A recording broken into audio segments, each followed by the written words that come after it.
If there's one word to describe how most dentists feel going back to work, it's overwhelm. I've heard that word probably about 100 times, not exaggerating.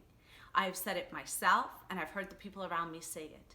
What is overwhelm? We're using that word a lot. We're overwhelmed. And what does it exactly mean? Overwhelmed is when the intensity of our feelings outmatches our ability to manage. That's when we feel overwhelmed. It is like a 20-foot tidal wave crashing on us repeatedly. And that feeling, it's really terrible. When we feel overwhelmed, the weight of the world on our shoulders, it's very difficult. Now, what causes overwhelmed, to the feeling of overwhelm? There's actually not one stressor. Usually we can't pinpoint one thing that causes us to feel overwhelmed. So sometimes when we get anxious, for example, we'll say, oh, when I'm home alone, that makes me anxious. Or when I'm about to give a presentation, that makes me anxious.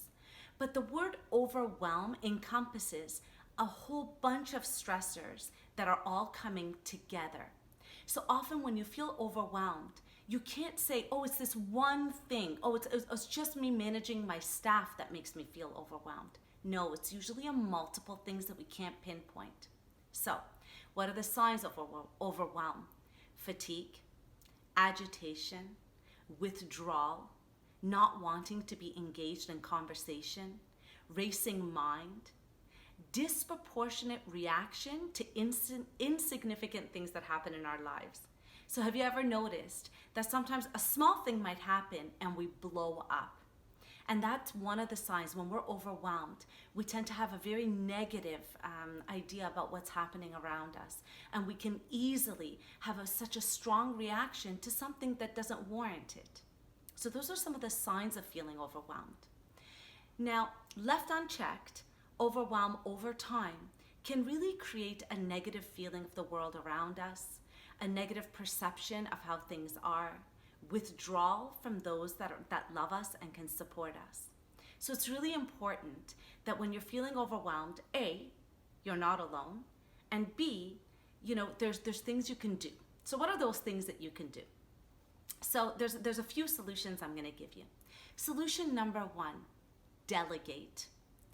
Many people have said, done is better than perfect. We don't believe it as dentists. And I've written an article as a recovering perfectionist. That's what the article in Oral Health was called, the recovering perfectionist. Because you don't want to finish things or you don't want to complete something because you want it to be perfect. And done is better than perfect. So delegate. Give a task this week to someone else to do.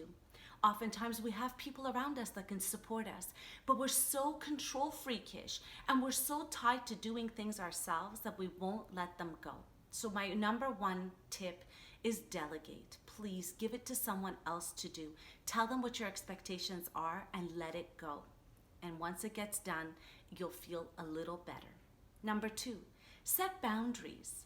Set boundaries with your time. Say no to things. Give yourself permission to say no. By setting boundaries, you're able to control a little bit some of that madness that's going on around you. By saying no to a particular task, by saying no to a particular demand, even if it comes from within yourself, being able to set a boundary by saying no gives you a little bit of that breathing room that you need. As well, number three, I urge you to challenge your assumptions. This is too much for me to handle. Oh, I won't be able to get this right. Or this is all too much for me to take. Challenge your assumptions. Humans are unbelievably resilient. And if you take yourself outside of your assumptions about how you are or how the situation is, you will really be able to maybe come up with some creative solutions. So don't believe everything you think. That's that thing up here, and I refer to it a ton of times. Don't believe everything you think. It might not be true. You really might be capable of handling it, but you just need resources. And of course, ground yourself. Ground yourself in your senses. If breathing is not always what feels natural or right for you, although you're doing it all the time, ground yourself in your senses. Bring your attention right down into your fingers or into your toes. Drop right into your belly. Feel how your legs feel. Make yourself feel heavy wherever you're sitting right now.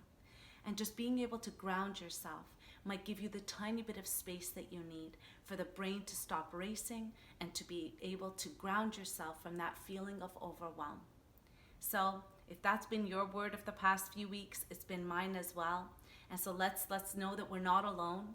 And if you need any other resources, feel free to check me out at sally@mindfuldentist.ca. You can email me, or mindfuldentist.ca is my website. Take care.